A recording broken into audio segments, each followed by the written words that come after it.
What's up, guys? So tonight I'm going to do a little bit of a brief overview of where the 57's at. So I got a few things to weld on the chassis here. I'm going to show you guys a little bit of that and then give a kind of a general overview of where the car's at and then what's coming up next. So we got some welding to do. Let's go. So just to show you what I'm welding here, I had to weld some tabs on the roll cage for the coil mount. So I got my Fuel Tech little bracket that kind of encapsulates all four coils.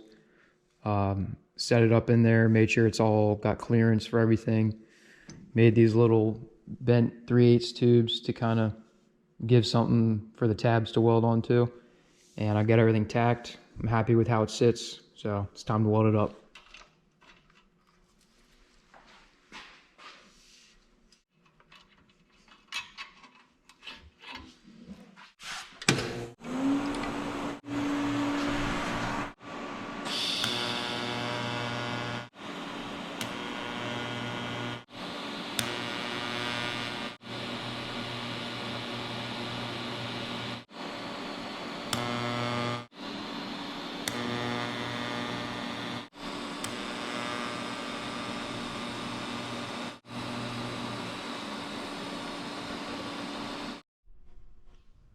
All right, so you guys can see, got this all welded up and let it cool before I put the mount back on.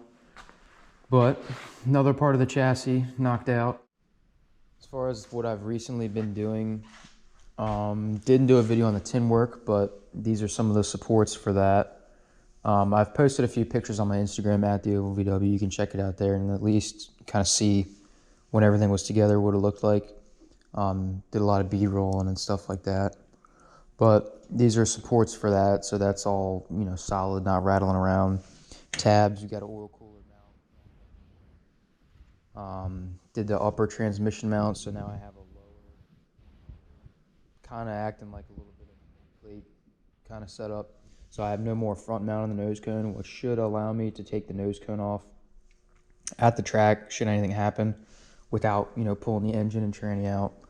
So, yeah, I cut out the, you can see that very well to kind of lighten everything up along with the top one.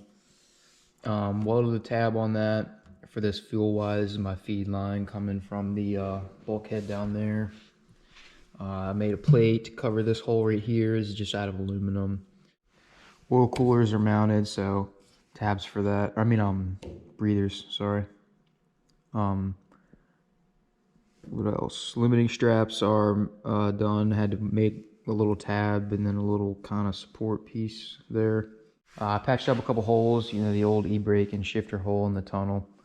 So I got to smooth those off. I got a little bit of a metal repair up there on the frame head to do before it's painted. But other than that, I think we're pretty good as far as tabs go and stuff being mounted to the cage.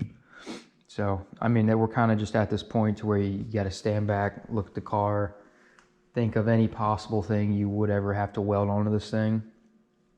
It's mainly just tabs, really. If there's anything that you need hard mounted to the roll cage or the chassis, now's the time where you got to think of it and take care of it. They do offer a lot of tube clamp. Like you can get a nice billet piece that's a clamp on mount for whatever you might be looking for, like a fire extinguisher. That's what I'm going to do. Just because I don't really feel like welding something to my cage just to put a fire extinguisher in there.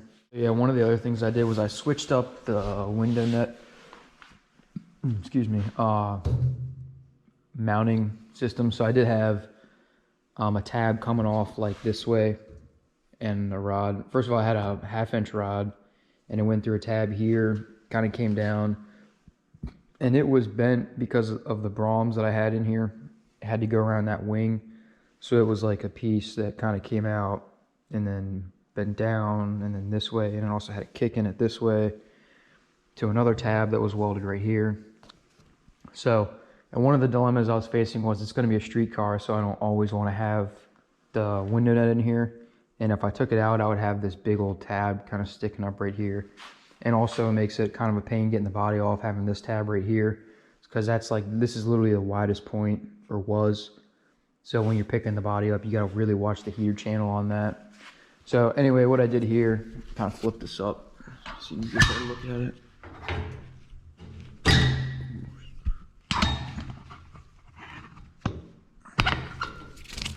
So I've got Heim joints now. I got another tab and welded it this way, so there's no longer that issue of hitting the heater channel. And then I've got a bung in here, so there's still going to be a protrusion, I guess you could say, getting in and out of the car without the wind in it in there, but it's a lot better than a big old tab. And as you can see, there's Heim joints on there now, so kind of let you, with this one down here, you can kind of tension it up. Obviously you got to, you know, take the rod out and move it or screw it in or out. But that's kind of like an adjustable tension for the window net. So that's pretty cool. And it's made out of 3/8 tubing now. But that should be all right. That's kind of the main portion of the chassis as far as the fabrication goes. I mean, there's going to be a lot of like just touching up, smoothing, sanding, whatever, seam sealing, but that's kind of where we're at. So after all the fab's done, you know, have pretty much thought of everything. Then it's going to be some prep work and then epoxy primer, and then, you know, proceed with the painting process. So that's kind of the chassis. This is really close to getting painted. The body, not so much.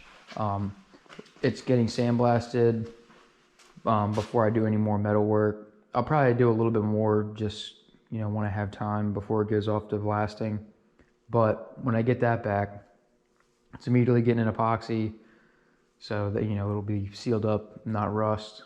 But still a lot of metal work to do. And then on top of the metal work, there's going to be a lot of smoothing, you know, body work. So a lot of filling and sanding and priming and repeating. So, you know, a lot of body work to do, but we're kind of at the point where it needs to be blasted before I start closing things up, basically, is the main kind of point. So, you know, so far I've been able to grind where I'm going to weld and whatever, but we're getting to the point where I'm going to kind of start, all the sheet metal is on the car now, so it's time to weld things up and finalize them and, you know, close off holes and whatnot. But before I do that, I'd like everything blasted. So that's where I'm at that. And then if you've seen in the background, this is our DIY paint booth counter. So take you over here and you can look inside. It actually turned out pretty nice. I mean, it's kind of, I don't want to say it's a redneck job, but it's obviously not a professional paint booth. But I mean, it's framed out with 2x4s and studs every 2 feet. So I got like 2 8-foot sections and 1 6-foot section for the sides. And then got fans blowing, so they'll have filters on the back of that, blowing clean air in. Got a filter kind of set up going down there. Crack the garage door, it'll, you know, the air can go out that way. Got a light set up in here.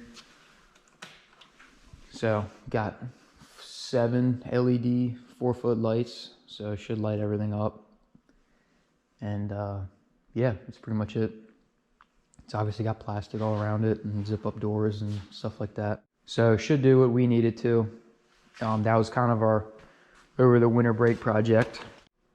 So yeah, guys, that's kind of where the 57's at and what's coming up next for it. Don't forget to like, subscribe, comment, all that good stuff, and follow along. I'll try to keep you guys updated.